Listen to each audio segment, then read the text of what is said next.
Hey guys, good morning. Welcome. A little bit of a tips and tricks video. We're working with a couple of the 110 volt early American changer boards dating all the way back to 1988 when Harry started the company, American Changer. I met him once at a trade show or maybe an open house in San Francisco. I believe it may have been at C.A. Robinson in South San Francisco. So it was kind of fun to meet Harry. Unfortunately, it was the only time I ever met him, and I'm not sure what year he sold out, but great guy, very inventive, and he really broke the price barrier on change machines. I remember the row changers were double or more the cost of American Changers. So American Changers really put themselves on the map with a good quality product at a very reasonable price. So anyways guys, what we're going to do here is I have dug a couple of these out, couple requests for them. This is the very earliest control board, and I call it, I don't know what anybody else calls it, I call it the meter board because it has a mechanical meter on there, and that's what keeps track of the money that's vended. So they did not have MEI validators that came with those changers back then, so we have a wiring harness that is part of a kit we sell that will fit in, and we're going to show you how they work right now. Alright, so just showed you the first generation American Changer board. Okay, takes you all the way back to the 80s. Here is, I always like to show people the ends, so in case they're trying to compare it with what they have. This end with the red plug is part of the one that goes on the board here, and then you have the square plug goes in here. Now the the hopper plug has not changed much.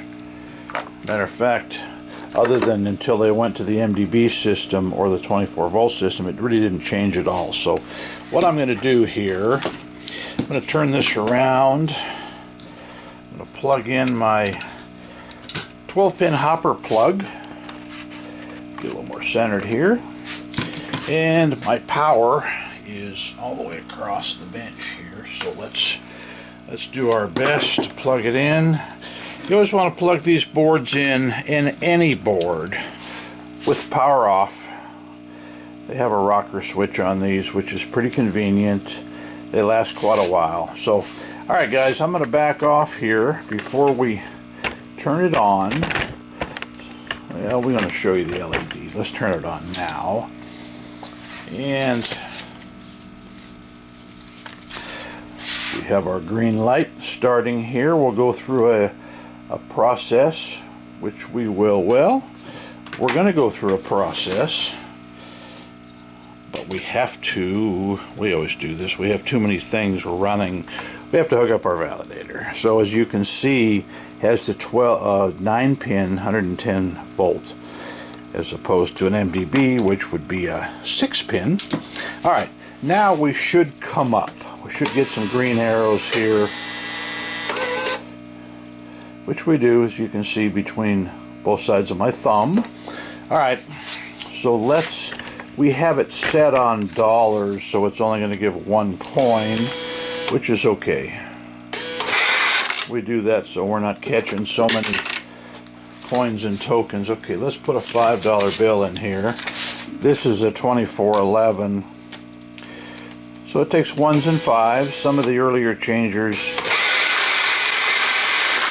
especially the AC100s, would only take 1s and 5s because the hopper capacity was so small. Now, one thing I want to show you on this kit, I'm going to shut it down. I'm going to unplug it.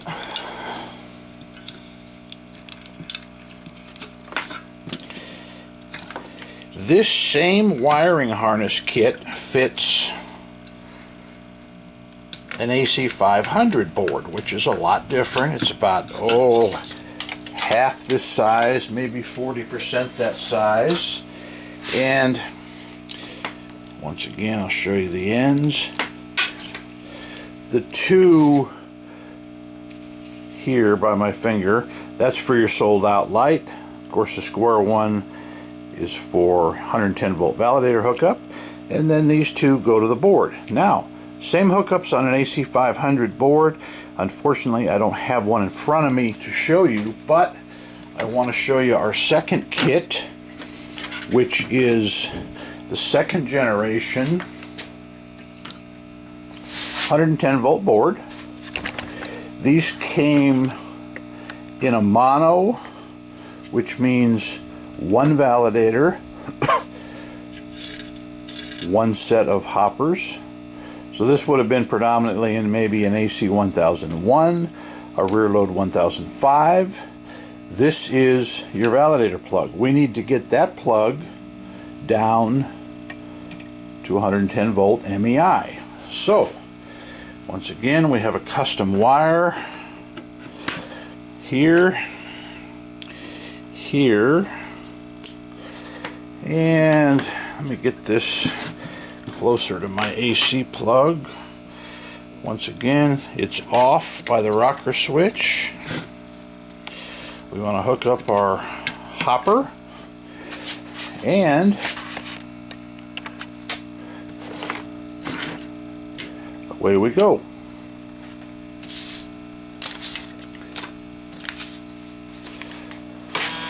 See the MEI come to life. Get some green flashing arrows. Once again, this is hooked up to a 110 volt board. Should get one coin. Once again, we're set on dollar coins if you skipped ahead here. Now we should get 5 coins. Alright guys, that's it. I am going to put a couple links to our conversion kits for 110 volt MEI systems. I'm going to show you real quick before we shut down. Let me make a little room here as to what you get. Okay. Move our lunch money out of the way. Hopper cord. Okay. Jumper plug. That goes in the side of the MEI, which is needed in the 110 volt style. This is your power cord, and this is the cord that goes from